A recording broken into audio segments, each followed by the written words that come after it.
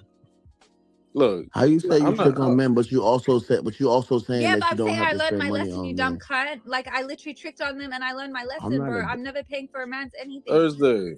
All right, why Y'all you gotta actually keep pissing me insulting off. everybody? Well, go back to England and go be pissed off. I'm from Yeah. Australia, you dumb cunt. Don't be stupid. We're from Australia. Yeah, No, like shut see, the look. fuck That up. shit's Talking actually about fucking annoying. we That don't shit's fucking actually annoying. pronounce the How T's. My stupid can name's you be? Your Thursday, you dumb education system cunt. has failed you guys. All Like right. Okay. All respectfully. right. Wasn't Cool. What it the the fuck is this? Are you stupid? administration that said no child left behind, you dumb cunts? They left you all Okay. behind. That was a good one. All right. Y'all Well, yelling at phones with that's so y'all. rich. That's so rich coming from you. Hey, Power. How do you pull it off, man? How do you Of shamelessly course, it's ask rich a coming woman for from you. money? You're broke. You can't. You're literally all broke. You're all broke. Yeah. Fuck. So I'll tell you right now, Thursday. I'm dating a woman that makes a significant amount of money, You're more than definitely you. not dating a woman with. No, I Yeah. guarantee you, she makes more money than you. Yeah, no shit. Cause you're fucking She's a broke. better. Like She has a better attitude. every man I've First dated, of all, every more man He's I've saying wisdom. more dated, than I've made you, more More money than Thursday. him. wisdom. Like More wisdom. Hold More on. wisdom. Let me just More finish. wisdom. Hold on. Let me say something to you. You're not even gonna respect it when they pull out a bunch of Monopoly money. It's not gonna hit the same. So it don't even fucking matter. Like it don't. No, I just need her to understand that money is not the exactly. end all be We all. get paid in AUD. That's a valid point. A bitch like me should I don't know never what you said. pay. I said money is not the end all be all. So when she pretty much says you're a broke fuck or because you're Yeah, asking you're a woman literally a for broke money, fuck. hold She on. just copying what she heard from Hold on. America. Yeah, because Nah, I didn't she's hear that saying, shit from Americans. You guys are yo, broke relax. fucks. Thursday is Respectfully. Monday. Relax. Thursday is Monday. I also find it so funny It's that you're literally trying to flex Tuesday American here. money like it isn't made out of paper. Yeah, Yo, can we just get to your the? money's Can I literally made get out to of my paper. point? Can I get Your to my money point? has no Y'all are value. dying I'm under your sorry. fucking economy.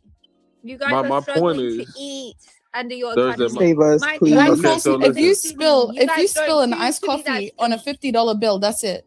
It's over for you. Okay, Nah, so listen. literally. My point is simply this: Mind you, money, you and your dollar money bills does that not like have define been a love. stripper's ass. Like we Yo, genuinely Thursday. don't care. I agree, Mo. Money Money does. does not define love, It doesn't. but it's a great addition. So It's a great you addition for real, XO. yeah. I feel you But there. still, Fuck? like What the fuck? Genuinely. Nah, but what me and XO are saying is we've tricked our man. We've been there. We've loved man. I don't want to say trick. Yeah, Don't say say trick. that. But That girl, sounds. that is what we are doing. Let's be real. No, it's not tricking. I'm be honest. please. I'm be honest with like But so. like never again. See, I'll never trick on a man Nah, again. I learned my lesson. Y'all I can mean, keep that little bullshit And ass I hold on. will keep I that mean, shit on the low. hold on. Give me a second. on the And this is why I genuinely believe that like women hate men, and I'll tell you why. I'll tell you why. Right? Men hate women. What are you talking about? I don't. Hold on. First, no. I don't think to so. like them. Exactly. You do hate them, right? That's what I'm saying. Period. And so Y'all yeah. don't deserve love. Okay, Pooh. Give me a second. Right? Like, what's good, Kate? How you doing? And so she's hurt. It's weird because like I don't think like you guys actually appreciate the essence of a man, right? You guys just hold on, give me a second. You guys just look at men as like human ATM machines, right? And so No, you guys are literally broke. I'm literally saying we don't look at you like that, Power. You're literally so how much money you got? Look at you guys for what you are.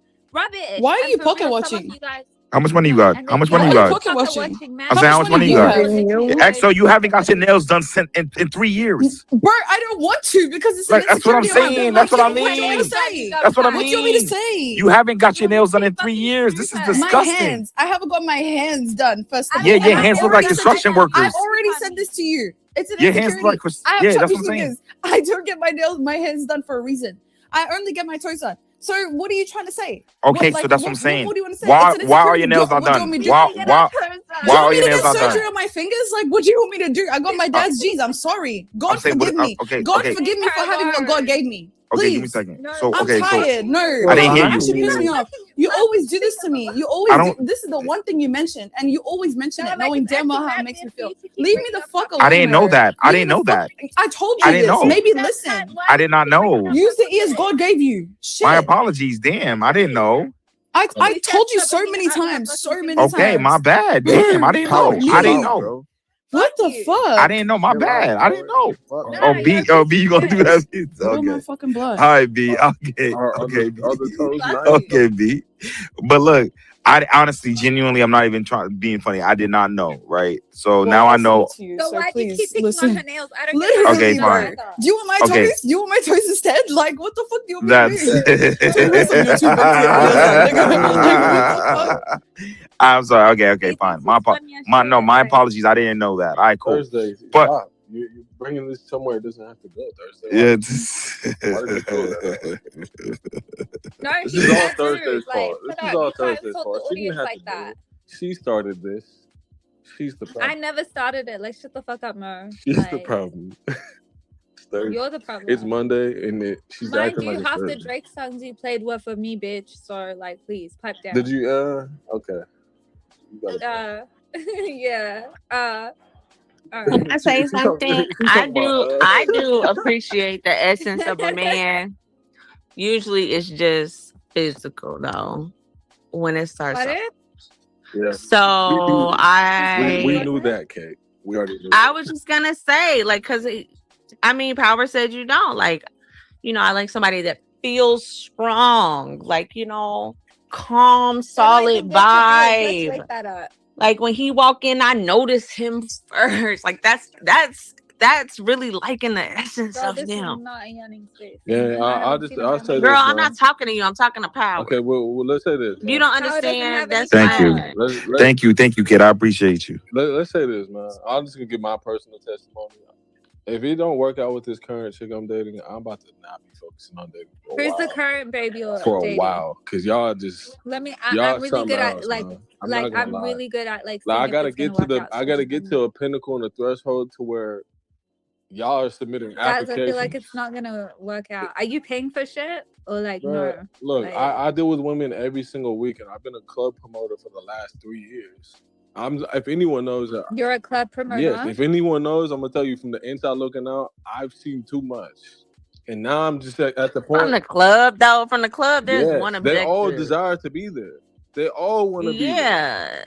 Yeah. So that don't mean that doesn't show their real essence. The club Who's is like saying that? That's taken. Like, nigga, I'm trying to get up in the club free and VIP. I do security at the club. Drinks on y'all. We in the same boat. Yeah, I'm gonna tell you I do right now, the security at club is like that fucking Powerpuff Girls mutant chemical. As soon as they jump in the club, they come out like a Powerpuff Girl, nigga, and they moving different. I'm telling you, the whole culture of this shit is just wild. And that's It's a club, so using that is crazy. That's where they all want to be. That's where they all want to be. So I'm serious. Cause that shit fun. That's partying. That's a third space. Fun. Guys, this Dancing is my with the other devil mutual is so X-Man. fun, ain't it? What's up, X-Man? I just want to give you guys a heads up. I am literally tracking who's joining the community. And some of you guys have not joined yet. So Thursday, tell your mutuals they have 45 seconds. Right? Tell them to hit the tab at the top. It's free to join. It's not expensive. It doesn't cost anything. 45 seconds. Thanks. Thursday, remind them, please. Thanks, Thursday. I appreciate you. Man, I got kicked You out. literally banned me the other day, you dumb fuck. I'm not promoting shit from you anymore. Excuse. All right, no worries. Let me do this. No, I'm sorry. Done. It's fine. It's fine. Don't worry about it. Don't worry about it. You need a timeout. So I was playing Fortnite when you guys were talking about like men in America or something like that. And they were getting so pissed off. It was so funny. They were like talking to me while you guys were talking about it. And I was like, the people I was playing Fortnite with. Strangers, basically. And yeah, I thought it was so funny. They were so into it. We've been listening. The Oh, whole word? time. Yeah. What they were saying though. They said that the only thing wrong with men in America is that they cheat too much. And I was like, oh, if you were in this space, these people would say the opposite. They think that men are the strongest lovers in a relationship. And they were like, what? I was like, I've only I dated know. men in America, so I would be like biased. Like, I don't know. That's good content, man. I like that. And man, I think men are more open about when it comes to cheating, but Wait, women Pal, are can I definitely ask you a like. question? What's up? Have you cheated? Cheated? I'm gonna be honest with you. No, I have never. No, I'm gonna be honest with you. I've never cheated. No, I've never cheated, but I have had thoughts of wanting to fuck somebody I'm else. proud of you. I'm But actually proud of you. but this is why I this is why I tell Fine. people. Thinking of cheating isn't the same as. Oh no. This is why I tell people don't settle. right? And I think if you're not gonna be with somebody you're obsessed with, then you shouldn't even date them, right? Because like so I've noticed a pattern, right? The chicks that I didn't really like that. Oh no, yeah, mute up, thanks. So the chicks that I didn't really like that I was in a relationship with, those are the chicks that I was thinking in my head like, damn, like I want to fuck somebody else. But the chicks that I was really obsessed with, I didn't think of anyone else. I didn't even like when I went out, I didn't even look at any other women. Like, you know what I'm saying? And so that's all you have to like be with somebody you really like and you're really passionate about. So that way you don't think about like, okay, like damn, like Okay, I have a you know what I'm saying? follow-up question. So like those chicks that you were with that you really liked. So who ended the relationship? Well it depends. I mean, well sometimes I'm gonna be honest. Like sometimes we just decided like, yo, wasn't gonna work. And then I'm sometimes talking about the time someone did end it though. Because oh yeah, like so my last relationship, I was really, really into her, and yeah, I ended the relationship, yeah, for sure. I'm gonna tell you why I ended the relationship. Or you ended it?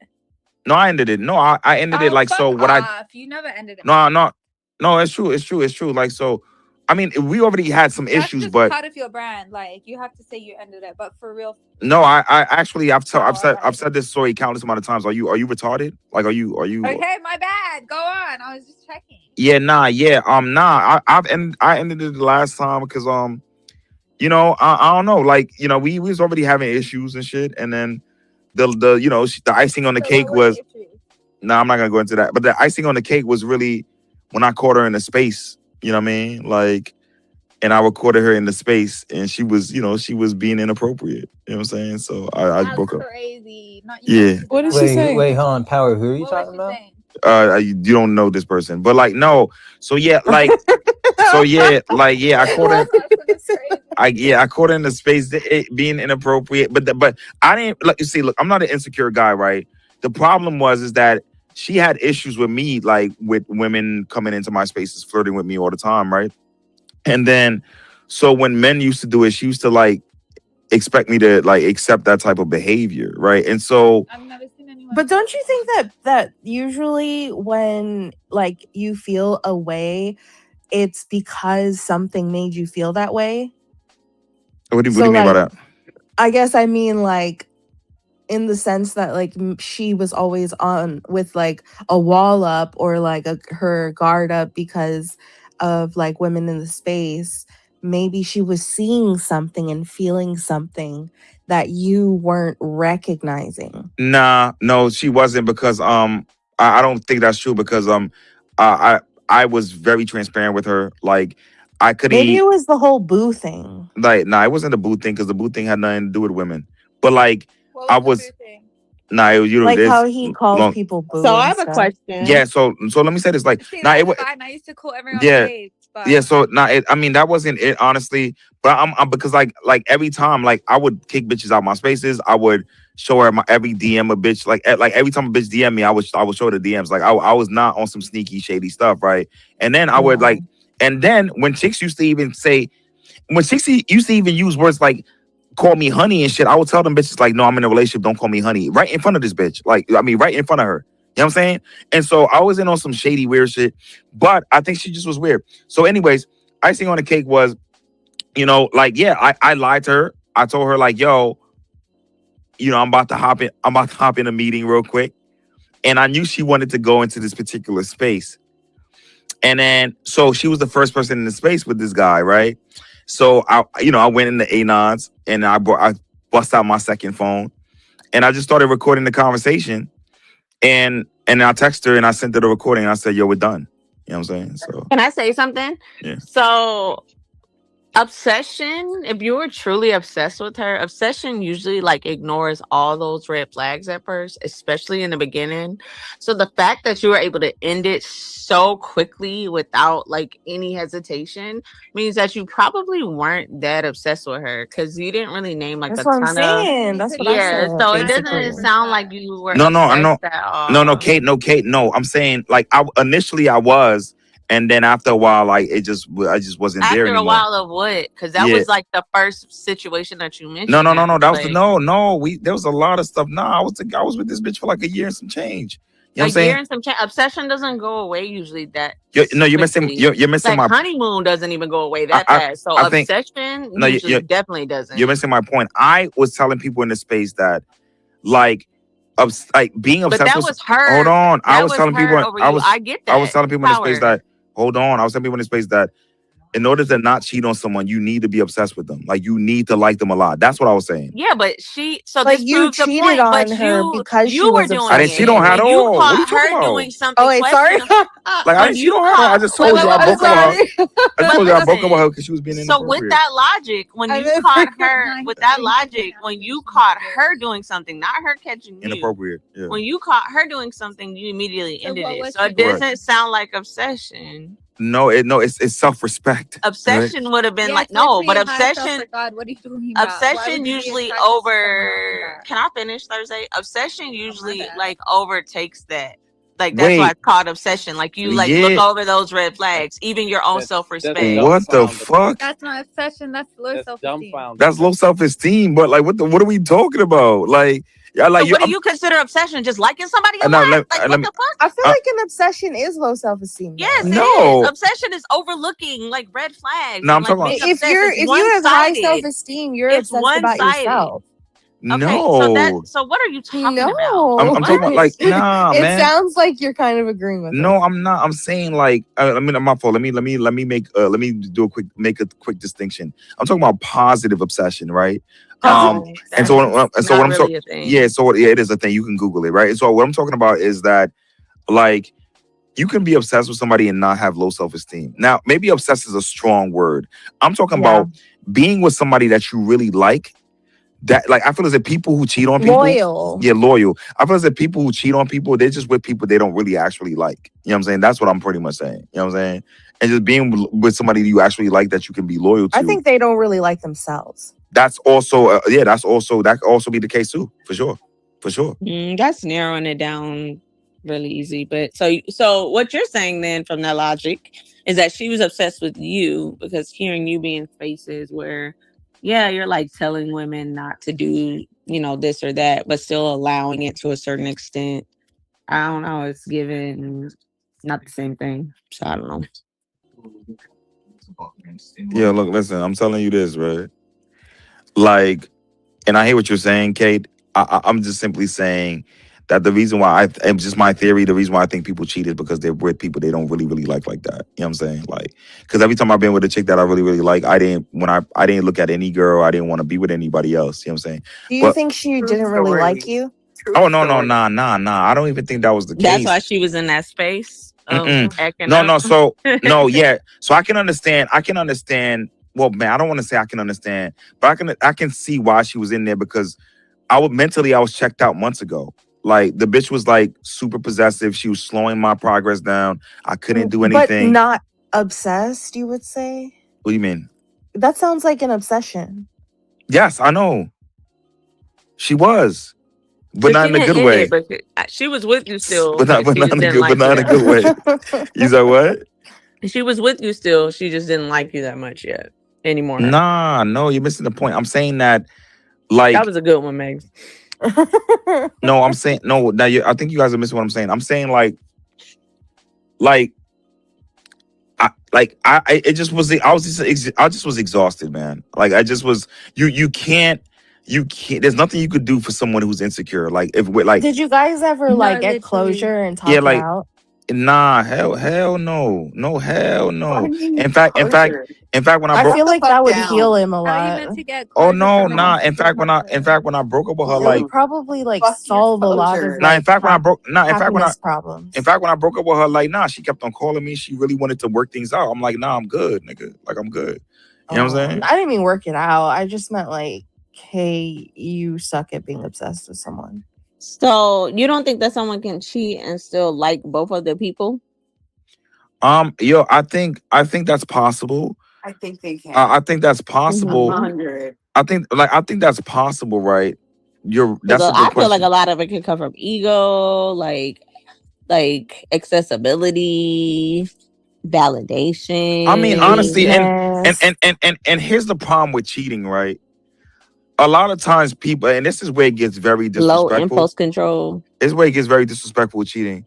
A lot of times niggas be cheating on you with niggas who are worse than you, right? Like, or like with a bitch who's worse than you, with a nigga who like I think that's where it gets very disrespectful. Like, you wouldn't lie to someone you really like. Like if you really like someone, that's your friend. You're not gonna lie to your friend. if you gonna cheat on me, at least cheat on like Well, if like people lie all the time. Like white lies even are still lies, but people don't But ever that's see like that life-altering lies. as like super lies because it doesn't Yeah, impact it's them as levels. much. But you know, Oh, and people to say that they never lie are usually the biggest liars facts. Hey, because you would know that let's say you this. lied Let's say this or too. have lied. Let's say this too. Like people that usually cheat with that one motherfucker that you know you dislike too.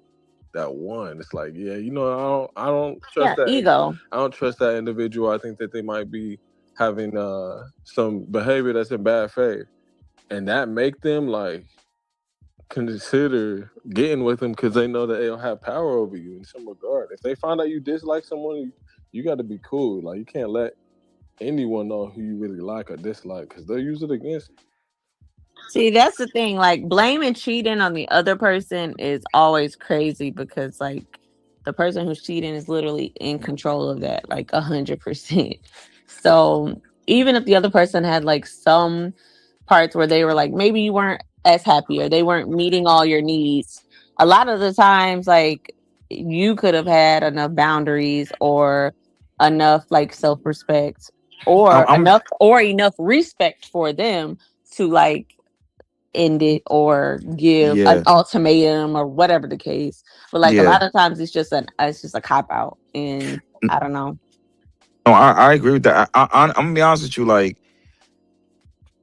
be honest. Like you know, as a man, if you're in a relationship with a woman and you're not really giving her attention like that, she's gonna look attention elsewhere, even if it's from like a dude who's like mediocre, right? Like I think women just love attention, bro. Like you know Or what I they mean? I don't think even look for attention. They shut down and stop giving you all the stuff you were looking for yeah, and that's because true too. They do shut down too. you stopped nurturing that relationship. Like how much can they give if you're not even Yeah, like that is true interested in too it though. anymore? Yeah, that's a fact. Attention is okay, but it's like at what cost? And Yeah, don't forget, it's also cheating if you're the third party. You know what I'm saying? Like if you're the one getting in between the two people and you know that she got a man or he got a girl. It's the responsibility Yeah, is you're a less bad on person them. too. It's less on them, but a lot of it I would say that they're not out of the woods, but it ain't focused on them as much. Says who? I just think it depends on the situation because some of them people don't be knowing. Yeah, that's true. But I think if you're the initiator, then that's pretty much what I'm talking about. Like if you know someone got a girl and you pushing up on her, especially when she not with her man, and you know that she's green, like that to me is just like, all right, bro.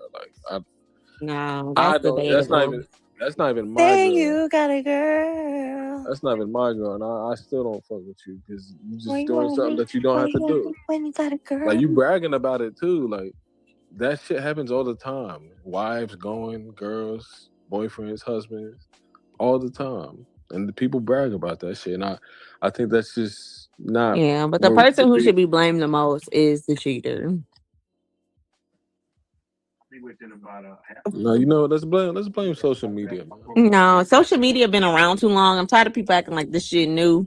This shit been around forever. At this point, it ain't social media ruining nothing to that extent. This shit been around for what decades now. There's some bullshit. It ain't going away. It ain't new. No, this cop out. So does your man know that you have ex? Yeah. X? Oh, the platform. Yeah. Yeah. How You does know. how does he feel about that?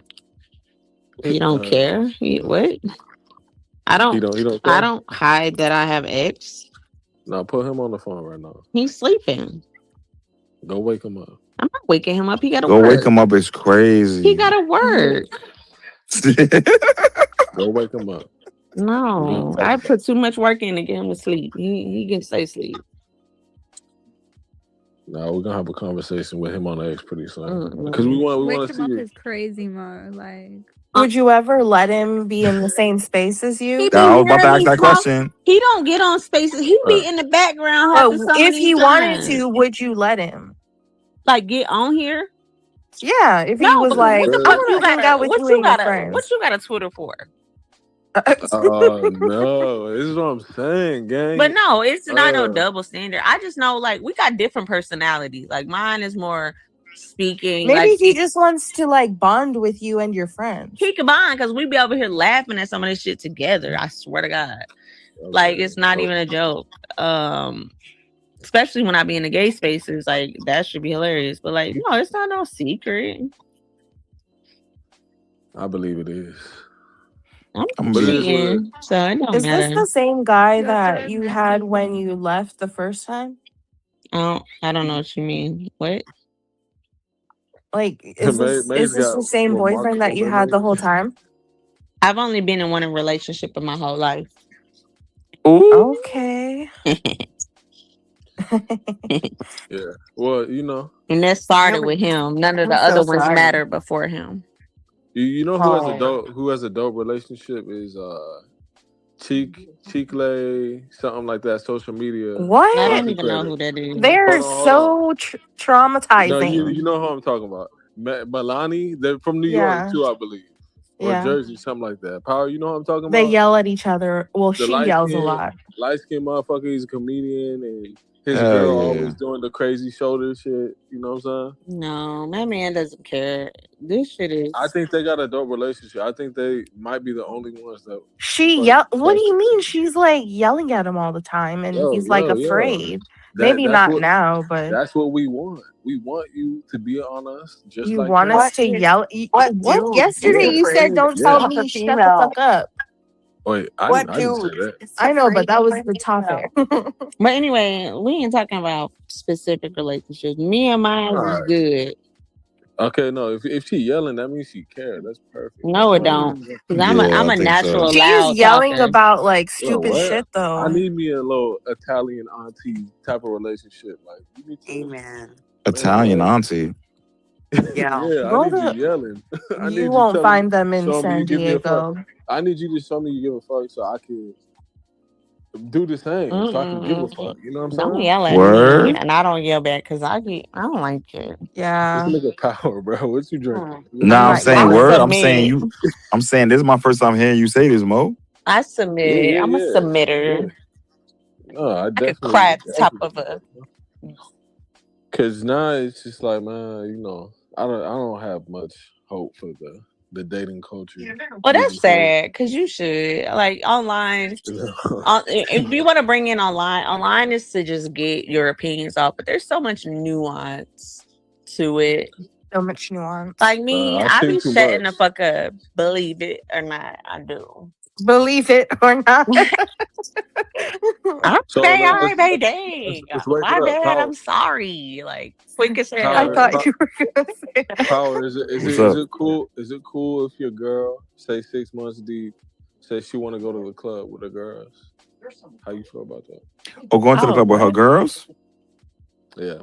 Hell yeah, I'm cool with that. I'm cool with That's that. necessary. I'm cool with that. He said, "Ugh." I know. Going to the club is fun. Yeah, I'm sure. I'm sure. I've seen too much. Man. I'm cool. I'm cool with that. Never any good. Just be at home miserable with no hobbies, no outside life, no nothing, and then start hating her and then wondering how it's her fault. Like, what the fuck? Yeah, no, that's why I said I'd rather just be single. Yeah, you want somebody obsessed with you that you can hate and cheat on, because that's what it leads to. No. I'll never do that.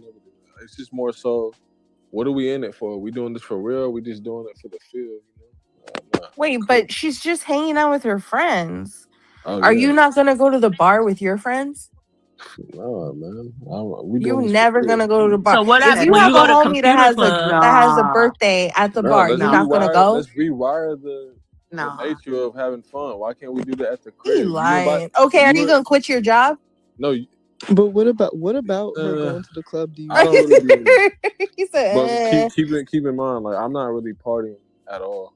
That's the problem. You So should go you out and saying try it. you're No, saying you it's don't not. ever go No, in it's and not. get a Stay couple inside. drink tickets, Hold on. stay Fuck after them hours with the people. Fuck homies, them Yeah, with the people. I'm good after. I'm coworkers. good off of that No, because I fuck them experienced. people. But I'll say this, like exactly. ASAP Rocky said. He said, "Yo, the club coach is overrated. What the fuck do I need to be in this section Rich for?" ass Oh, ASAP Rocky. yeah, right. And then, So yes, of you course. leave Hold as soon on. as you're done with your Hold on. Let shift. me finish. So yeah, I do. But it's That's as hard simple to as this. believe. ASAP Rocky says he's like, what do I need to be in the section looking at motherfuckers that are got big egos and we're over here like measuring each other's You drinks probably and do that shit? because you drinking Okay, at home Mesh, before you go to work. Your listening I think skills it's are getting fair to better not every want to date space. Thank someone you. that's in the club But if let me you don't be land, in the y'all. club. Let me But going land. to the club sometimes or the bar Let sometimes. him I'm land. like, what? Let him land. So Serenity, why? you be interrupting all the time. Oh my god, bro. Y'all don't be getting no attention or something. What's up, bro? Like shit.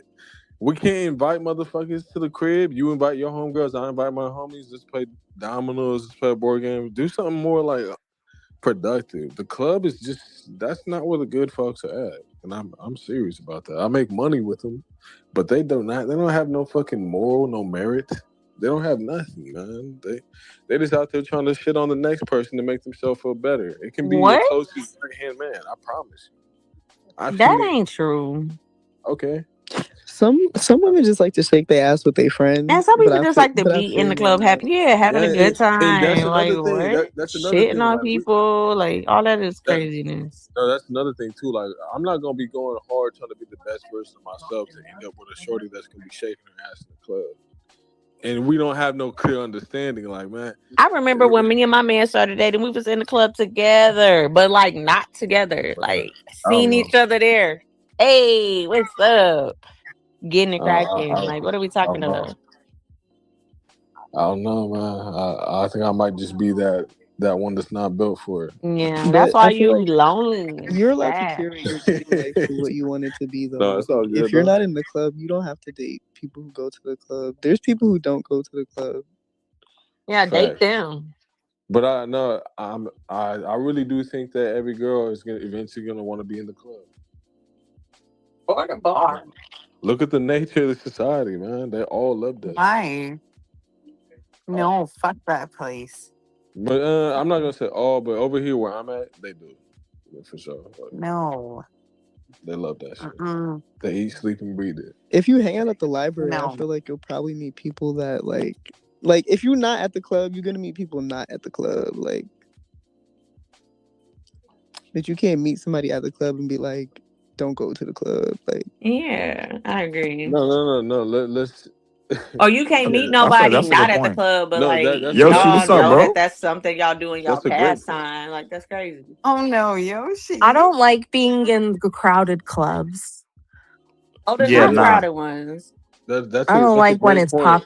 crowded popping. What gratitude said is a great point, but Well, I don't there's know. like bars that you could go to that are still like not dive bars and bullshit like that, where there's lounges. Like there's shit for everybody. Like me, I'm too old to be in a club. Like that ain't I fun for like a me. good speakeasy. Speakeasies are like a happy medium. They're not super crazy. They're not super low key. They're like right in the middle. Yeah, Are that's we how the talking like lounge is for 1930s me. speakeasy? The fuck? No, the A new ones that still 1930s. kind Who of said that?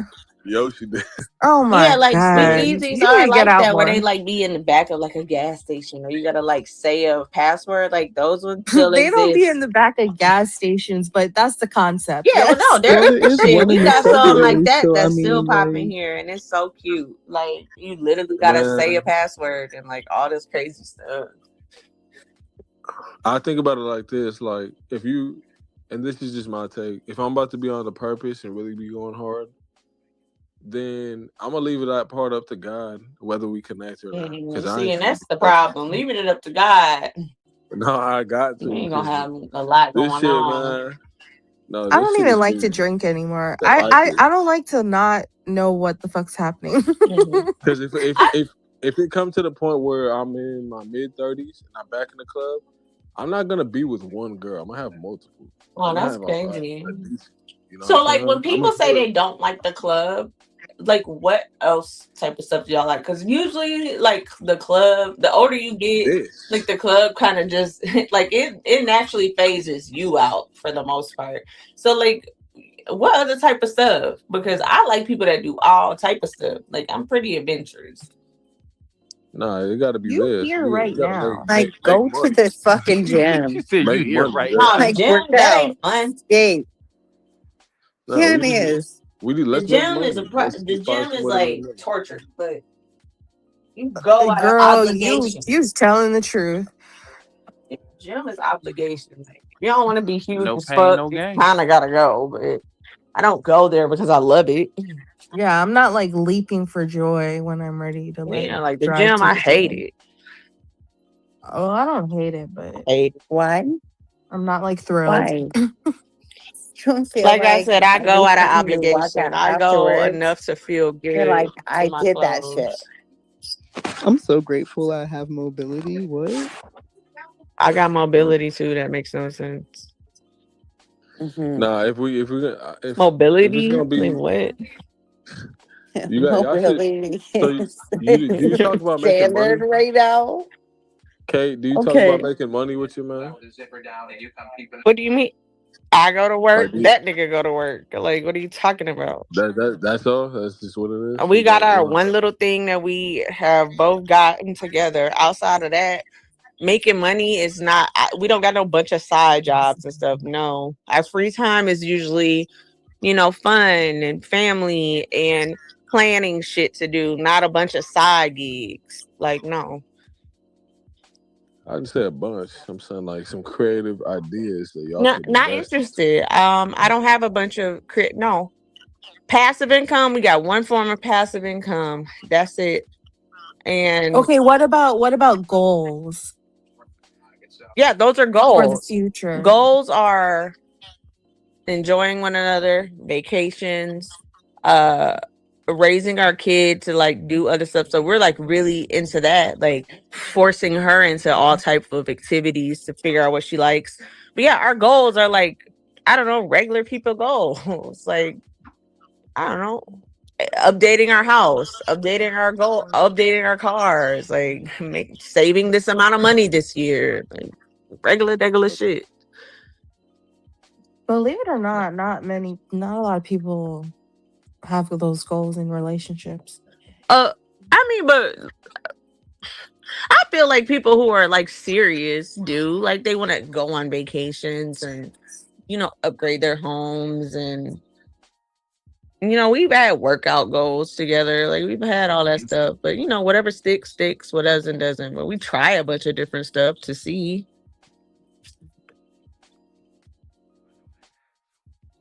Some goals stick, Family some planning goals is don't. important. But I I'm don't no even think we longer look at it as goals. It's just like shit we do together. the current version of me is no longer motivated to date. No, it's not at all. You just want to be I single thought you forever? said you had a This woman shit right sound now. no, that's where I'm dating one. But Dating I should just be don't so think exciting though. it could Why be. would Walking into dating with this type of mindset is like, yeah, just don't do it then. Yeah, I know. That's all I'm having That a conversation. sucks. I don't But take it, how's your girl? You're letting Does she make you happy or no? You're letting social media like No, dictate it's what not. you It's think not it's social gonna media. turn out instead of just looking for somebody that might just make you Or why can't you just obsess about the best outcome instead of the worst? I'm just asking exactly. if she makes him happy or not. No, What are you look, talking about? I appreciate those questions and stuff. I'll just keep it simple, man. Like, there's women I can reach out to and go on a date and get to know, like very attractive women too. But I look at I feel like I have this gift to see the end. So you're final saying she's result. not attractive? No, she's hella attractive. Any woman that I would date is attractive, but I just see the end result. The cost is more than the return. No, it's not. Not when it's like you're Well, gonna it be lonely and depends. It unhappy depends. anyway. So like, what the You fuck? talking You just about missed no? out on like a bunch of fun. What, you have an ugly bitch that you're marrying or something? Like, come on. No. I do perfectly fine by myself. First of all, like that. No, I understand that. I feel like you're a handsome guy. I'm But just saying, like, you but gotta you pick do the right perfectly. woman. You do perfectly fine, but that doesn't mean you like want or need to be alone all the time. This is why No. He needs the right woman for him. That's what he's trying to say. No, this is why I said I'm gonna leave that part up to God. I'm just gonna do my exactly. That's purpose. what. But God said he finds a wife, and No. The right wife. God says the right wife, not Is this any the cow wife. talking? Yeah, It is the cow. You need the right wife, not the wrong wife. The wrong wife, that's a nightmare. Bro, this shit is. I'm serious. Like I've seen too much. Is that a Jewish star around the cow's neck? Maybe. But back to wifing. What You need some chick that ain't gonna take everything from you. As soon as you have a child with one of these demons, they're gonna take money from you. They're gonna take time from you. They will rip your soul from you. So you gotta pick the right person to fuck with. You get what I'm saying? No. Yeah. Yeah. You see one of these succulus? No, don't do that. Look at She knows it. She knows it. I don't even know the word. She knows the word because she's researched it. I'm just saying. No sucky is. That's a great point that he proved too. Because let's say this, you might you might have something good going on with a female and have a physical understanding, and all of a sudden, let's say some spirit comes around her, and now she's dealing with you, and now you're invested with someone that didn't have control of their spirit, and now she can't even get back to her own self. And you might think that's that woo shit, but that's a real thing. No, it's not. Not even that. She's gonna take everything from you. I hate to say, What if they don't you have a have a good lot? job. You sound You got a traumatized. good job. Guess what? She's taking half your paycheck. She's taking half your paycheck. Did that happen all the to you, work or you're did somebody doing, tell all the you hours this? you're working, she gets half your paycheck, just like crazy. that. Did this happen to you, or did somebody tell you this? This is a very spiritual thing. I can feel it in Alright. my soul. That's why I pick the right woman and I don't pick nobody else. I don't pick. Can you speak about like positive right woman type shit? Mm. All right. There's one positive woman. Speak about your wife. The or mother of Jesus Christ, Mary.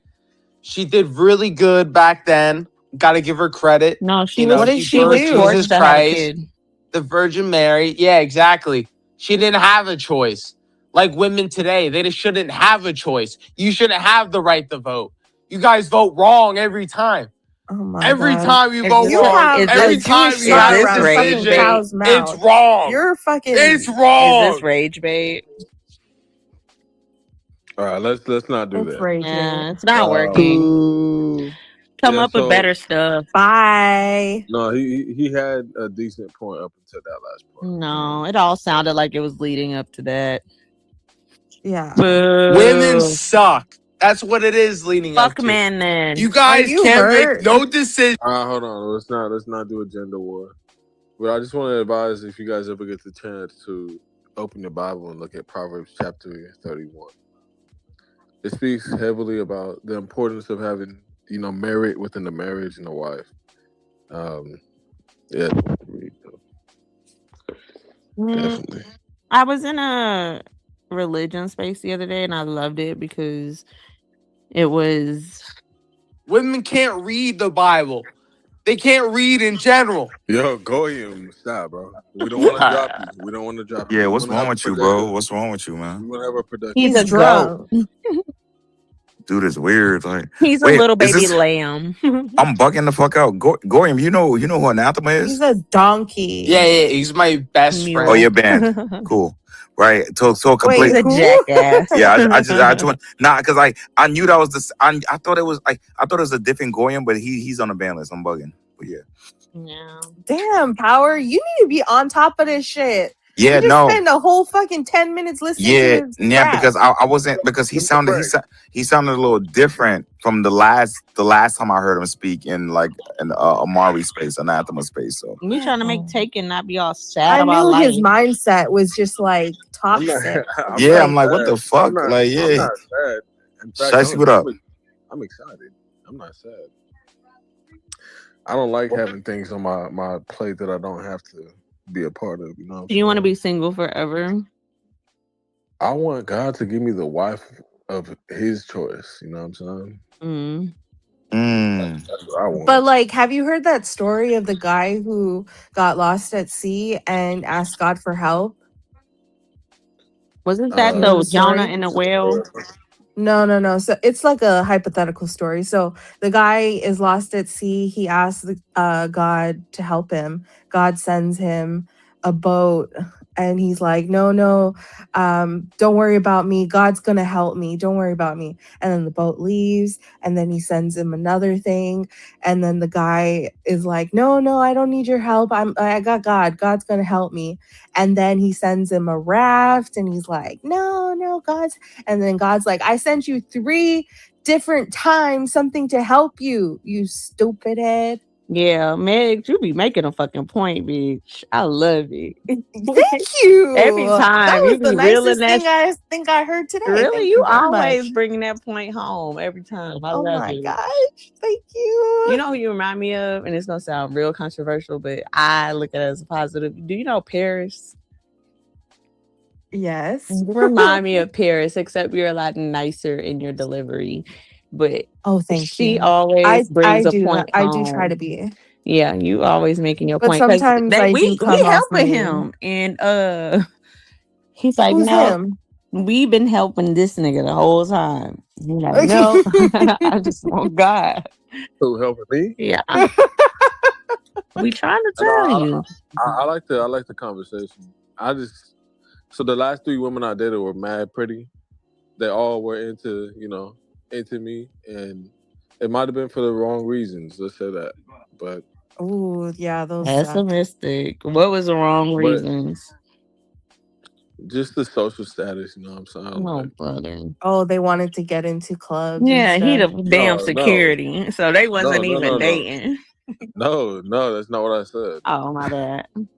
I said social status, and then I also said Like you knew a lot of people.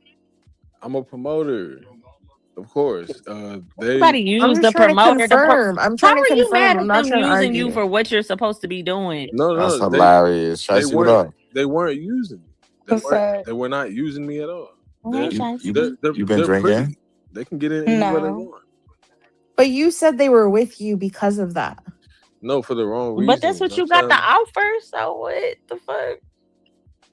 You said at least I got the offer. I said that's what you have to offer. No, y'all never let me land, man. You just My bad. You're right. cut me off. So I said it was just for the wrong reasons. Like they were mad pretty. They didn't need me. They can get any of these motherfuckers. Not if you at the door. You out of your mind, bro. You out of your mind. Yes, they can. They're pretty. They can get in anywhere. I'm telling you. So it was just for the wrong reasons, and it eventually came to a point in time where I had to say, I'm just gonna have fun with it. Every section needs pretty girls, so I did that. But at the end of the day, it's like I don't want to be living in a desire in a lustful state. So did you meet them at the club? In the city, yeah, I did. He swore he Drake. Please stop. you think he's somebody. He want to be Drake so bad. If you wanna be somebody, this is what it is, man. Great things the great minds think alike. But it come down to, like I said, I don't want to be. But Drake is full of bullshit though. Like Drake is somebody who has money, notoriety, and he is obviously very in tune with his South Side, which is why he's able to communicate or whatever. He's just he's lustful. He's had plenty of women that he could have settled down with or whatever, but he is lustful. He has lack of impulse. Not satisfied. Yeah, he has lack of impulse control, ego issues. So it's not them, it's him. That's not always true though. Maybe it is true. So let's say hypothetically Drake was the one being faithful in the relationship, and he has a lot of status and power, and there's a lot of women throwing themselves at him. So girls will get jealous at the fact that he has so many options. But I don't think he's leaving women because they're jealous. Yeah. Like Girls get jealous over Yo. men who ain't got no other options. You ain't never heard the joke of I went through my man phone and I went through his messages and they was turning him down.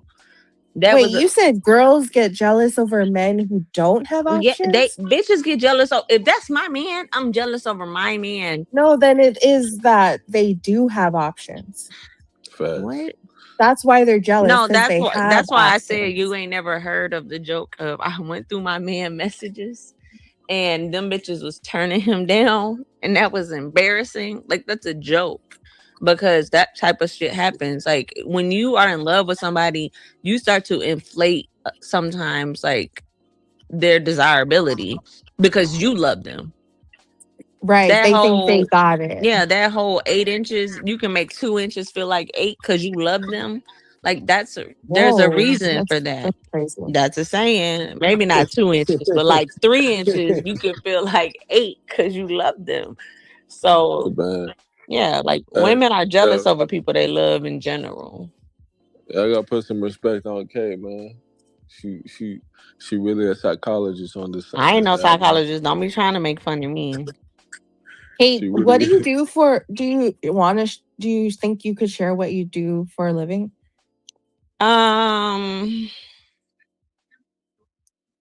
Or maybe the industry or like the role position, maybe. I got a good job. Like, is it customer service? Is it No. office? Is it? No, I manage a lot. Okay, you're a manager. Yeah, I'm a project manager. Oh, okay. Cool. Cheers to you. Cheers to you. So, hey, Power, you there? Yeah, nigga, I'm here. Trying to dox me, Meg? What do you mean? No, Who's gonna dox you? I'm trying to really like understand you. I'm Oh like, yeah, I'm not a wonder what she psychologist. does. No, I'm a project for manager. You know, I and how long you bring been a project manager? a long time. A lot of times. A lot of times. I was Yeah, about to okay. say something. I was about to say something else, and I was about to say a lot of years, and that's a long time. Why does that matter? I wanted to be a project manager before I became a paralegal. It kind of fell into my lap. I didn't realize that's what I wanted to do until it kind of happened. Did you get certified, or are you just kind of like working into the role type of? No, I have I have a PMP. Okay. Yeah, because they told me I would need to get that. To be a project manager? No. Well, yeah, I know you don't have to, but like the place I was working at wanted me to. Oh yeah. No, I eventually got my PMP, but that's because they paid for that amount of it, and it was just the next step at that point. And so how much money you have in your account? Power. How Never much money I mind. got in my bank That's We're not having that. a really nice Nah, let me stop. Let me I was gonna stop. say that be varying. Yeah, my bad. That be varying. It's it crazy. do be Yeah, my bad. I'm fucking with varying. you. Nah, let me stop. Yeah, it's But- ups and downs. I tried to give you a chance. So how much? Let me ask you guys this question, because I always ask people this question, and I always, it's so interesting when they like to hear people's answers. How much money do you think? How much money do you think someone in their late 30s should have in their savings account? I don't think that anymore. Not in this Yeah, it's economy. impossible to save. Yeah. Oh, yeah, you're right. This economy is different. You just never know what. Man, some people doing it alone. Some people have partners. Sometimes anything happens. I think if you can have like, it also depends on a couple thousand saved. That's pretty awesome of you. What's a couple of thousands though? What's that? Like, what do you mean? 10,000, I would say 20,000? Oh my God, that's like overachieving. It depends on what you need for your situation. Yo, because this is some the people are bar. The responsible for bar their is in hell. So family, 20,000 It's is very overachieving. hard to like. 20,000 is a big goal. Yeah, this is what I'm That's saying. a This is goal why you that guys need people to should be focus on proud like. of. This is why y'all gotta No, I connect with. need to do better at it. No, I'm saying this is why y'all gotta connect with Mo, because That's the kind of savings you have when you live with your y'all parents. gotta connect with Mo. You know why? Because I think, you know. Are you saying that Mo has tens of 20s? No, I'm saved? saying he under. I can say my savings doesn't reflect No, my salary. The reason why I like to ask this question, right? Because it seems to me when I ask this question, like people, like their standards are so low. Like when I ask people this question, they're like, "Yeah, 20,000 is overachieving." I'm like, "What? 20,000 is overachieving? Like that's Everyone says overachieving." that here. But A I'm lot just of people telling tell you me that. that. A lot of people I tell me have that. more than 20,000 in debt. Like, Yeah, I'm what gonna am say I going this. to be saving 20,000 for when I got like 50,000 in debt? My savings does not reflect my salary, and I could do better, but shit, So life happens, spending happens, impulsivity Right. You get a happens. I nah, flat you want to right. do Like tire. nah, You life shit. get a no. fucking what is it called? A hit and run and have to buy a whole ass car. Nah, yeah, you right. Life is hard. Life does Not even happen. that life is hard. Just people like want to do stuff So that makes them happy. so Is the Yoshi, thing. Yeah. I think Yoshi. that what Kate said is true. So Yoshi and Serenity, right? I'm assuming you guys are a little older. So for someone in their early 40s, how much should they have in their savings account? Okay, they don't know. Don't Okay. all speak at once. They don't always be exactly. Like See, it's hard. It is yeah, hard. you know what? And Yeah, you know, never when mind. I was So What do in you my think, 20s Howard? and I'm gonna be brutally honest with you. If you're in your 40s, if you're in your early 40s, I think you should have at least $10,000 That's savings what account. everyone Like says. But at least 10,000, son. That's because I know life is hard or whatever. Like at least 10,000, but even 10,000 is crazy to me because like even yo, that's yo. But statistically, most Americans don't even have enough to get through. We can't But even miss a couple paychecks. but So Kate, to let alone, Do you think it's a spiritual thing because no, I Hold on, think because it's a Quavo and Chris Brown they spending 60,000 on a watch. yeah. But Like that's we're talking about something that's not even so. no, Listen, I'm so talking when about the people, the spiritual more like no, aspect of making money, like the the spiritual. more people make, the higher their living expenses come because now they want what? A house. They want to have children and they want to go on vacations that now include both children and them. They have cars and car notes. Like, why are we acting like that stuff isn't expensive? No, There is no. listen. I get what Let you're me tell you saying. this: there's Full no getting a car tuition. note. There's no getting a car note that's less than $500 today. Yeah, that's real. There's no getting a how like we're talking about apartments that cost 2,000-3,000, let alone a house payment now where the fucking the percentage, why can't I get the word out, the APR. yeah, the percentage, like that shit is at the price of what a car note used to be, like 5-6%. That's insane. And then we start calculating in property taxes where now your mortgage is increasing 200-300 every 6 months because that shit's getting or not even every 6 months, even every year. Like all of that stuff matters. Like people ain't just making up that groceries and all that stuff is a big deal. Like come on, like yeah, if you think about single people, but now they're getting taxed at an astronomical rate. So like let's be for real. You want to start living comfortably the more money you make, which means a lot of us are living closer to paycheck Nah, than and we like to admit. but I think that's why I asked that question because I think when I think of like Quavo and all these celebrities spending $50,000 on a watch, and you guys are telling me that 10,000 is overachieving. I think there's like it's really a mindset and spiritual thing going on, That right? was just a joke. Oh my god. People get too But my friends, serious. but no, Megs, but I know you were joking, but I know people who have told me that for real, like in my How real much life. is in And your so, give me a account? second. Hold on, give me a second. Yeah. And so I was reading this book, right, which I highly recommend, called The Richest Man in Babylon. And there was a line in the book It's that good really too. there's a line in the book that really resonated with me, and it said, "Wealth grows wherever men exert energy." And I do think that what's really happening is that, y'all just like most people are just drained, and I think there's a direct correlation with your energy level and the amount of money you can make, right? Like I do think that a lot of times, like we're sapped, we're drained, and I think that's the reason why we're not making a lot of money, right? Because when I see people like Travis Scott on stage, he's high energy, right? and he's spending $100,000 on a watch. But then when I talk to average people, right, like regular people like me and everyone else, and I'm like, yo, how much you think a 30-year-old should have in their bank account? They like at least 5,000. What, 5,000? Like what do you mean? Like what do you? But you're also comparing. So Like, Hold on, you're give me a second. naming. Hold on, Jay-Z socks is $5,000. Like, Okay, but you're naming people who get to get on stage and entertaining is fun. Coming on here is fun. Like that does not exert and so, Kate, the what does same that tell amount of. you? But listen, that doesn't exert Then focus the on same doing amount. things that's fun. Then you'll make more money. But then the world wouldn't go around. I'm saying, Kate, There's people like us that have to keep the world you just found a solution to your problem and everyone's problem.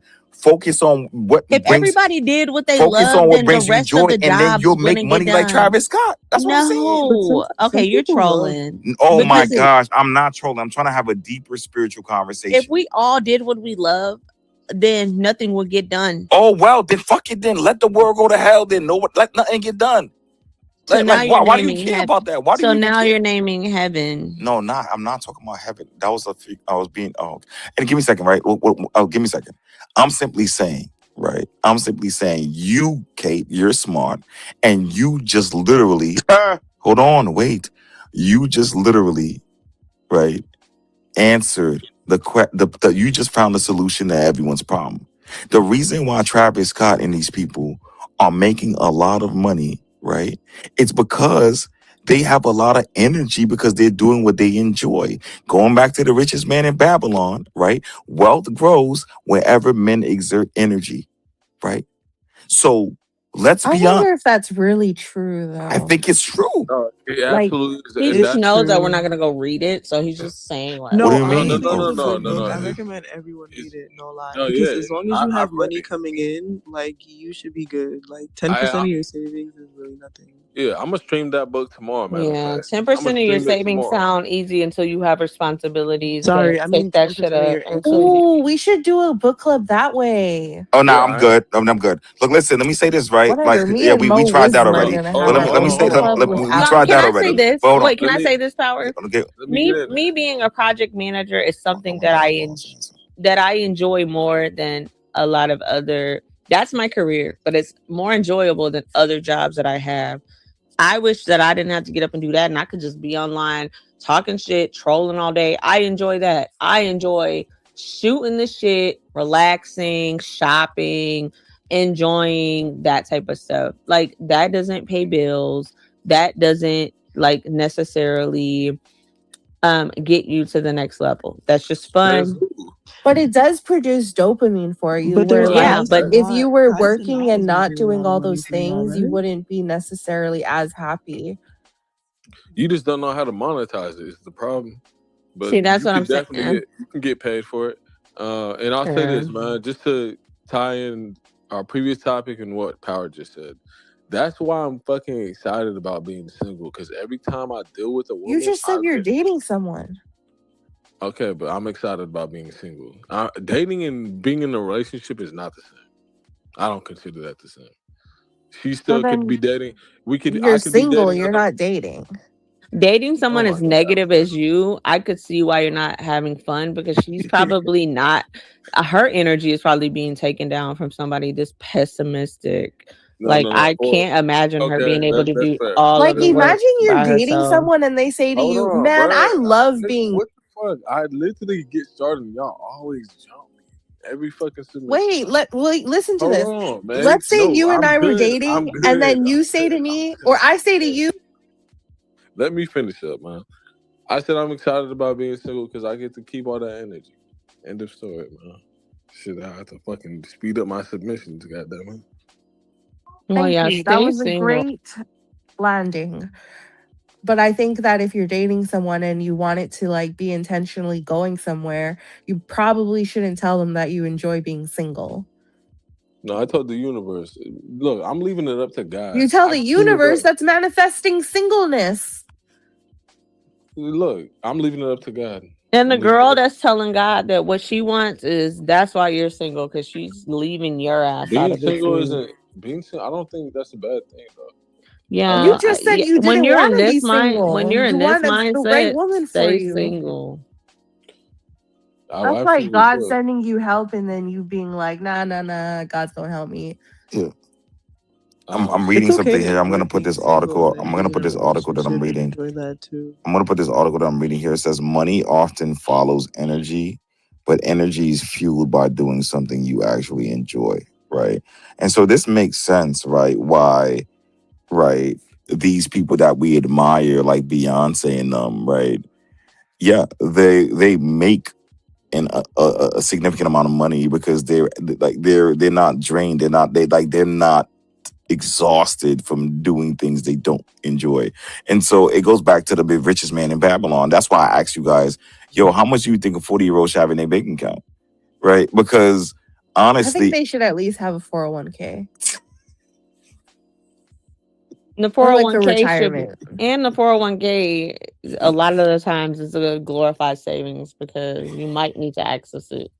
Yeah, maybe just a retirement savings, which would at 40 years old, you'd need to have like at least A lot I of think y'all way should have. more A than lot of y'all 10,000. thought that y'all should have been boomers because that's the type of mindset you guys are thinking in. Boomers who had it easy, who thought that they shouldn't have had to do anything to get what they wanted, and then they fucked everything up.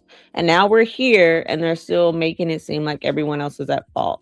Because That's like what if y'all you're are thinking. 40 Like, in 20 years, most likely you'll want to be retired. But yeah, but okay, we're when it working comes, against someone who we won't even have social security that we're paying into. Like, so guess but if you what? want to make a certain amount of money, you just pick that end amount and then divide it by the amount of like things you would have to sell to get that money, or like whatever it is your talent is. So I don't know, like What if a book somebody or doesn't something. have a talent that is Well, at that that makes well, a they lot better of money? find one, nigga.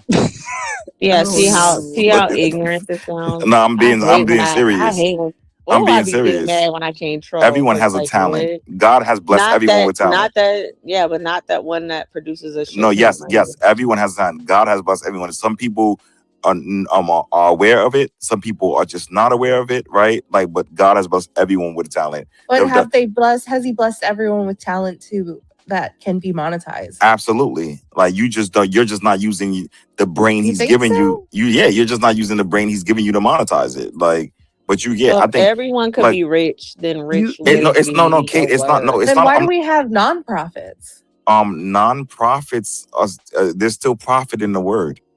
What about But people who enjoy like you It's said, just oh, not I'm for some profit, you but remember how they you still just said pay I was their like a They still pay psychologist for or whatever? things. You remember how you just said I was a psychologist or whatever being That funny? was me. There's people who are like therapists, psychologists, counselors who are helping people through their worst traumatic times ever, and they enjoy it even though it's not a fun job. So That's not true. that If they That's enjoy, real if precious. Mariah Carey was not liking her girl, yeah, if they job. no, it's impossible to it's impossible to enjoy a job and it's not, and for it not to be fun. That's impossible.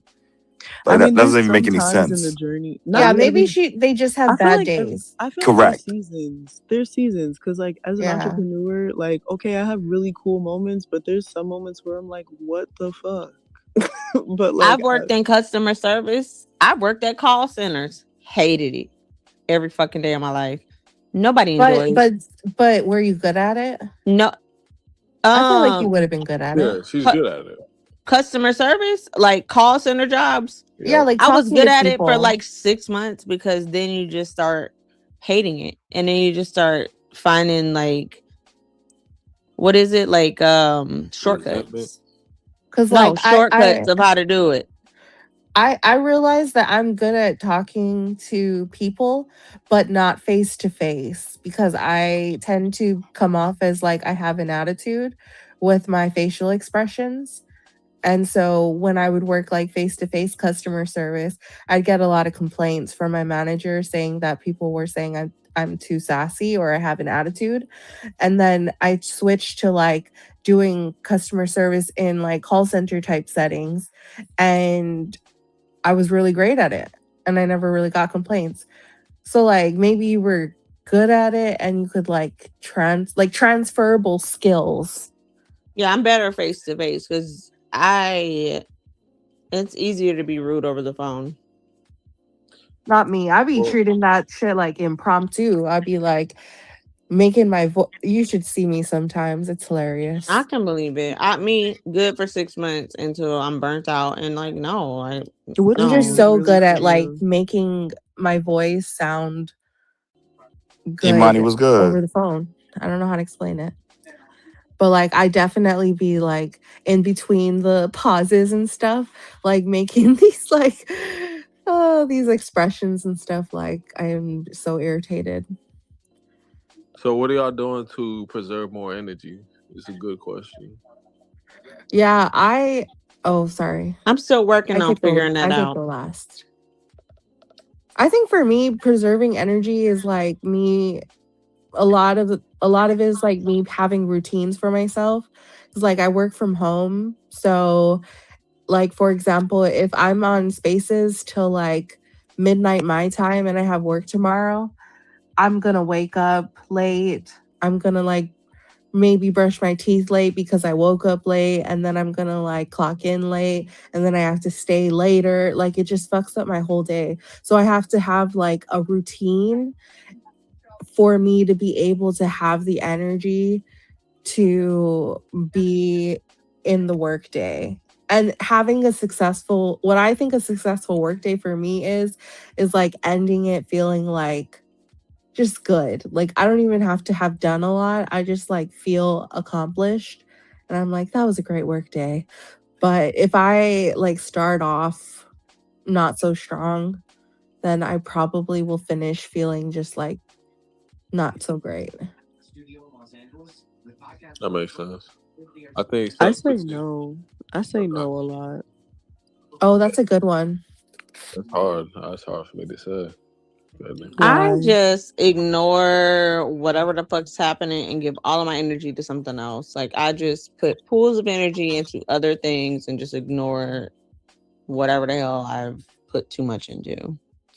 Like if I'm on spaces for too much and I want to get rid of it, just disappear for a while and focus all that energy somewhere else. But like the energy never like dissipates. I just have to like put it towards something different. Yeah.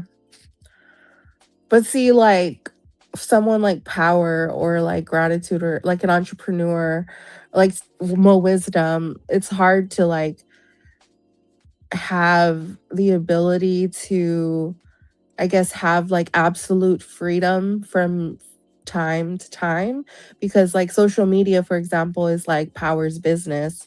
So if he were to take a break from social media, like that's like inconsistency with his business.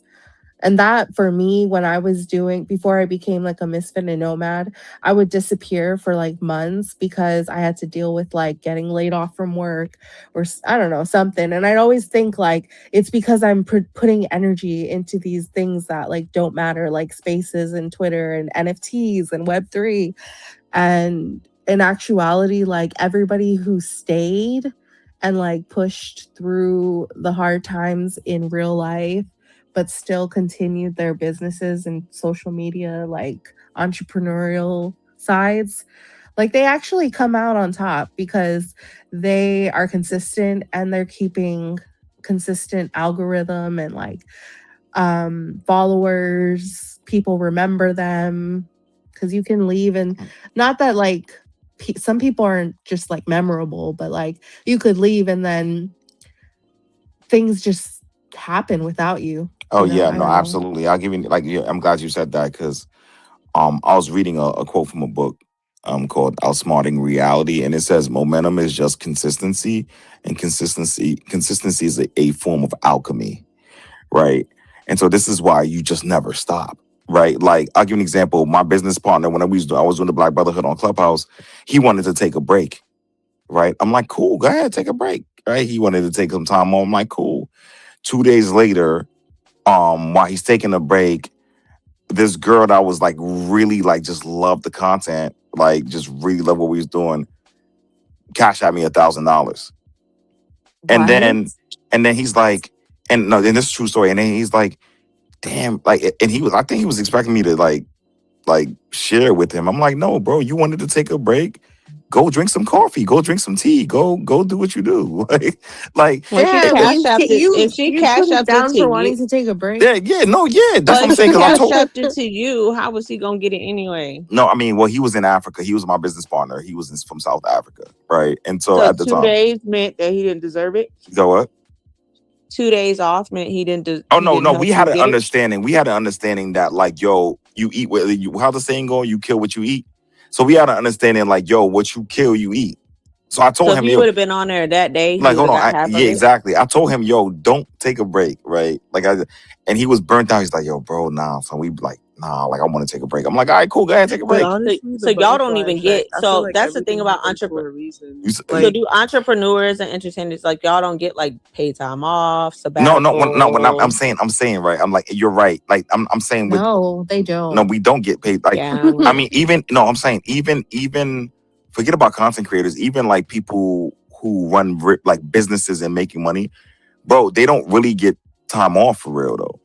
Like, Yeah, I'm not interested. like it's like the founders of Airbnb.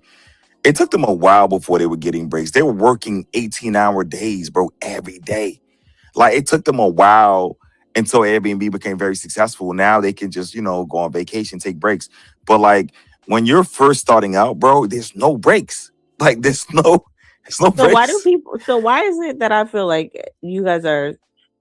You know what? Maybe I'm projecting, but it feels like people are saying, you guys are saying that entertainment, the arts, I guess I should say, or entrepreneurship.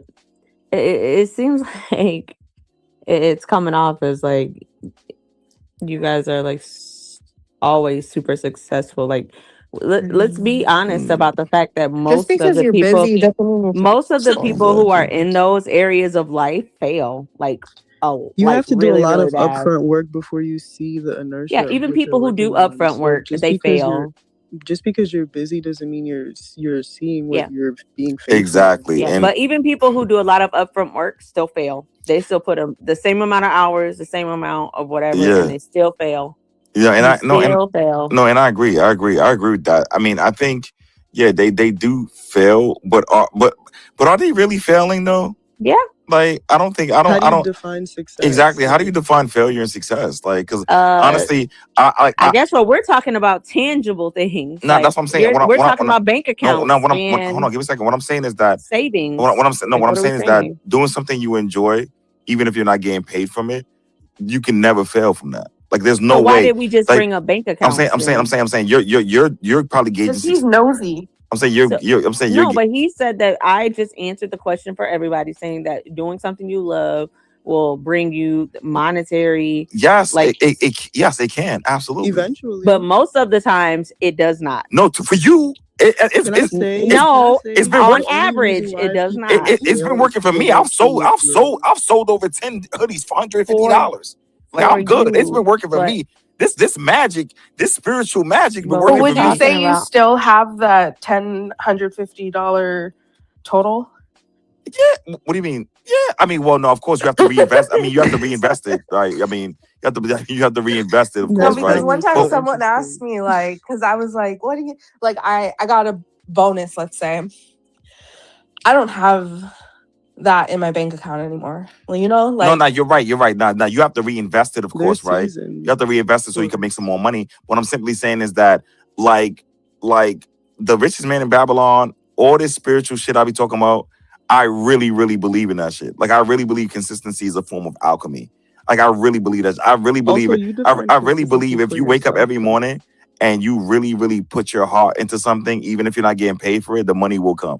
Like I honestly, Yeah, but that you could put your heart into something that you don't even love, though. I get up and go to work, and I put my heart into it, and I don't love it every day. But Kate, and but that's Kate, this because why that pays my fucking salary. I'm saying, that but I this is why like we have to now. redefine what success and failure is, right? Because I do believe that I do believe like you could go to work, you go to a job you hate and get a paycheck and still be a failure, right? You know what I'm saying? And then, or you can do something you love and not get paid for it and still be successful, right? I don't agree. Like, of course you don't. Like, of course you don't. No, I don't say. Of course, I don't like that. I mean, just because you're saying it I'm with saying, of course you conviction don't. doesn't. This because you're saying it with conviction doesn't I'm make saying it because money. correct. There's miserable billionaires. Exactly. That's what Yeah, I'm but they're saying. still billionaires. Like, let's be fucking for real. Okay. Well, that says a lot about you then. Like, what? You don't understand the problems that billionaires have. $1 billion problems. I would like to experience it. You know what? No, I would love to experience it because, like, you guys have never experienced it. So to tell me that there's unhappy billionaires, how the fuck would you know? Natasha, you Like, about to say y'all something? wouldn't know. Yeah, we would because. No, you wouldn't. So You just what? think saying stuff with conviction makes you right. You think saying stuff Let me with see. like an air of For someone that was calling Moism pessimistic, I feel like your pessimism is showing. I'm pessimistic. I mean, because I'm not agreeing with what you guys are saying. Abundance and prosperity. Thank you. Like telling me that it's billionaires that are unhappy. Okay, yeah, I guess you could say that in theory, but telling me that someone who gets up and works a job that doesn't love it every day, or that's not something they love. They're failures in Like my that's opinion. You're a failure. insane. Yeah, but I think people who get up and you know what, I'm not. Yeah, like life was meant to be lived. Not saying that you can't work a job you don't like and live your life, but if it's to the point where like it's like killing your soul, like find something else to do. Exactly my point. That's why. Look, I streamed a book today. It was called New Dimensions of the Mind, and it talks about if you have something that you're good at, use it to your leverage to get to where you want to be. Because if you do something that you don't necessarily like for too long, then it's just like what Power be saying, every other space, you're spiritually dead. And if you don't have a spirit, if your light is off, then you're doing something wrong. So your whole life is off. But that's the thing where you guys are like losing me because to say that you get up and do something every day and it doesn't do your spirit, that's where like the rest of your life comes in. That's where your hobbies come in, and that's where your other interests come in to balance out the rest of you. Like going to work and not really loving it 100%, but it's okay. It makes you money enough to enjoy the rest of your life that can like balance that out. Like I don't know an entrepreneur that works 24/7 and can't take a day off unless their shit, if they do, their shit's gonna fail. They can't take a sabbatical because everything's gonna fall apart. That doesn't sound happy to me. Like that doesn't sound successful to You me. do have to be pretty hands-on in the beginning when you're building a baby. Even like a newborn not in the baby, beginning. There's like we're talking you about all first different types of entrepreneurs. Like entrepreneurs comes in all shapes and sizes. So one can't I tell thought we me were about talking all about of in them. the beginning of a specific time when Power was building something on Clubhouse. No, Is I'm that what talking you- about in general. I'm Oh, not you talking got to be about hands off I'm until not you. talking about You got to be personally. hands on until you can't be You got to be hands on until you can't be anymore. Like to the point There's where people that are entrepreneurs that were gifted or handed down a fucking business okay, that I'm gonna be ain't honest with you. never had Okay, to with do all shit. due respect, So we can agree, that's why disagree. I said I'm No, speaking from we could all agree, different disagree. aspects. Okay, Like, what the fuck we are could we agree. talking We could agree, disagree because we're having like a discussion. Like you're coming from a completely different paradigm. Like I'm coming hold on, from give me a second. You don't believe what I believe in. You don't see what I see. You don't feel what I feel. Right? So we could just agree to disagree. Like I actually believe and feel what I believe in, right? Like I actually feel it. I've seen it happen. I've seen the magic and the manifestation happen, right? You don't believe in I've that. done the same thing. Like you can't. It's I've lived it. impossible. Like what? But no, you're telling You me. think I get up and go to work and do everything that I love every day? No. Wait, you just. But that doesn't make me not successful. No, but simultaneously, it doesn't seem like you're excited about leveraging. You understand that you. What do you mean? I leverage it enough to enjoy you- the other so you- aspects of my life that job provides. That's the point I'm making. Like, yes, I'm leveraging it. What's your purpose? So it seems like you guys are like looking at stuff from one side instead of like as a whole. That's just what he told you. What's your purpose, Kate? My point exactly. Checkmate. You're going to you're using this job that you have in a specific direction, but you're not using it in a way for you to do what your purpose is because you don't know what your purpose is. I would believe. Just because I'm not saying what my purpose is, and it sounds like a like a haiku or some fucking book insert or like a chapter of a fucking book doesn't mean that like everybody's purpose is different. Everybody's purpose can change. agree. Like that's just like come on now, like that I doesn't agree even with make that. sense. Yeah, everyone's purpose is definitely different, but it's also a definite. Your purpose can change, and sometimes your purpose don't even be as serious as what y'all change. trying to make it seem. It can grow, but it's a definite answer. And there's nothing wrong with not knowing your definite answer. But you should have a game plan and something that you want to see grow year by year.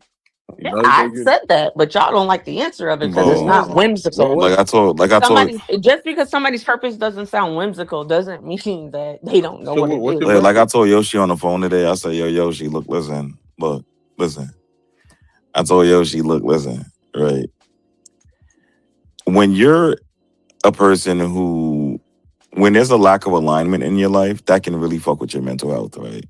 To the point where you probably be having suicidal thoughts. And I told Yoshi on the phone today. I said, "Yo, look, listen.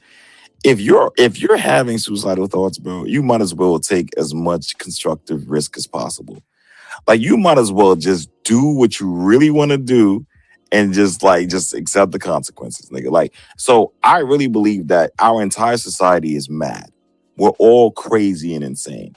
The difference is that some people are positively crazy, right? Some people are positively mad, right? And then some people are just unproductively crazy, right? And so for me, it's all about going crazy in the opposite direction, right? And just you know what I mean? And so I hear what you're saying, Kate. I'm just simply saying that we don't share the same belief systems, right? We don't, right? You know what I'm saying? Like you talking After about, that hold on, give me a submission, second. yeah, Hold we on. absolutely don't. Hold on, you talking about niggas going to a job that they hate to make money and to buy things, right? To buy things that Or make experience things. to buy or experience things. Which they hold on, which they don't really even have the time to, anyways. Like they don't really have the time to. I'll give you an example. I have plenty of time. I go to a job that I don't love every day, and I still have plenty of time to do stuff. To do what? To do what? When's the last time you went on vacation? Like 3 weeks ago. Oh, where did you go? Mexico. Oh, really? Yeah. Show me pictures. I told everybody on this. Show me pictures. I didn't post pictures. I'm saying. I got on here and told everybody that I went. So show me a picture of a pina colada you was drinking. Show me something. I don't drink pina colada. You're a fraud. Then you lying. Then, anyways, so let me say. I ain't drink no pina. Yeah. So yeah, you're exactly. You're a liar.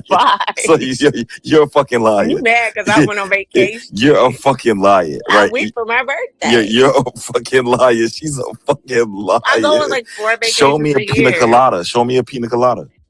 So y'all could get my metadata from it? Exactly. You see, now she's making metadata excuses. P man, what the fuck is metadata? You know what? I'm going to bed.